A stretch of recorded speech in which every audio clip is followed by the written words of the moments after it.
Gabriel José de la Concordia García Márquez, conocido con cariño por muchos como Gabo, el único premio Nobel colombiano, murió este 17 de abril a sus 87 años en México, país en el que vive desde hace algunas décadas. Márquez fue hospitalizado el pasado 31 de marzo por un cuadro de neumonía, aunque la noticia fue dada a conocer solo hasta el 3 de abril. La alarma sobre su salud se disipó después de que fuera dado de alta el 8 de abril y de que su hijo, Gonzalo García Barcha, señalara que su condición mejoraba. Según un comunicado difundido por su familia este mismo lunes, se indicó que el Nobel de Literatura estaba en un estado muy frágil. Su condición es estable aunque se encuentra muy frágil y existen riesgos de complicaciones de acuerdo a su edad, señalaba el documento fechado en México y escrito por su esposa, Mercedes Barcha, y sus hijos Rodrigo y Gonzalo. Los rumores sobre una nueva batalla contra el cáncer crecieron después de que el diario El Universal de México indicara, según fuentes confiables, que el cáncer linfático que se le diagnosticó al escritor hace 15 años se había expandido ahora al pulmón, ganglios e hígado. Poco después del nacimiento de Gabriel García Márquez, su padre se convirtió en farmacéutico y se fue a vivir con Luisa Márquez a Barranquilla. Gabo se quedó en Aracataca, con sus abuelos maternos, y allí vivió los primeros años de su vida.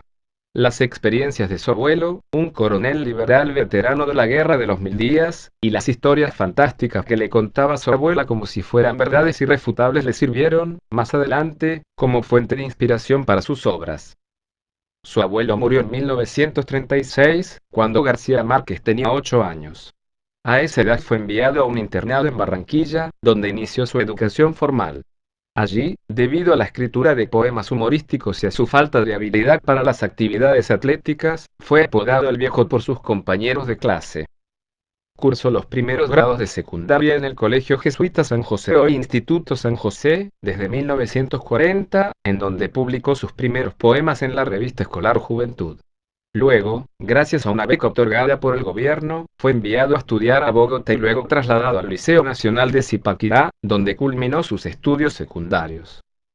Después de su graduación, en 1947, se fue a Bogotá a estudiar Derecho en la Universidad Nacional de Colombia, periodo en el que estuvo especialmente dedicado a la lectura.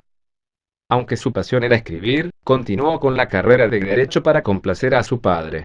Después del Bogotazo, en abril de 1948, la universidad cerró indefinidamente. García Márquez se trasladó a la Universidad de Cartagena y empezó a trabajar como reportero del Universal. En 1950 desistió de convertirse en abogado para centrarse en el periodismo y se trasladó de nuevo a Barranquilla, esta vez a trabajar como columnista y reportero en el periódico El Heraldo. Aunque nunca terminó sus estudios superiores, algunas universidades, como la Universidad de Columbia de Nueva York, le han otorgado doctorados honoris causa en letras. En 1958 contrajo matrimonio en Barranquilla con Mercedes Barcha, la hija de un boticario. En 1959 tuvieron a su primer hijo, Rodrigo, que hoy es cineasta, y 3 años después nació su segundo hijo, Gonzalo, actualmente diseñador gráfico en Ciudad de México. A los 27 años publicó su primera novela, La hojarasca, y, más adelante, en 1967, Cien años de soledad, la novela que lo lanzó a la fama en una semana vendió 8.000 copias. El primer capítulo había sido publicado en el Magazine del Espectador, como gran primicia, en 1966, gracias a sus nexos con el periódico, donde trabajó como cronista y crítico de cine en los años 50. De allí en adelante, el éxito estuvo asegurado y la novela vendió una nueva edición cada semana, completando el 500.000 de copias en 3 años. Ha sido traducida a más de 24 idiomas y ganó 4 premios internacionales.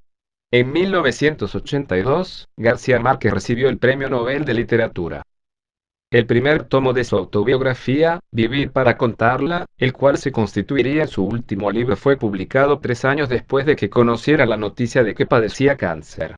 Tras su muerte, el mundo queda con el sinsabor de la partida de un grande de la literatura, pero con convicciones como las alguna vez plasmadas en sus libros. Yo creo que todavía no es demasiado tarde para construir una utopía que nos permita compartir la tierra.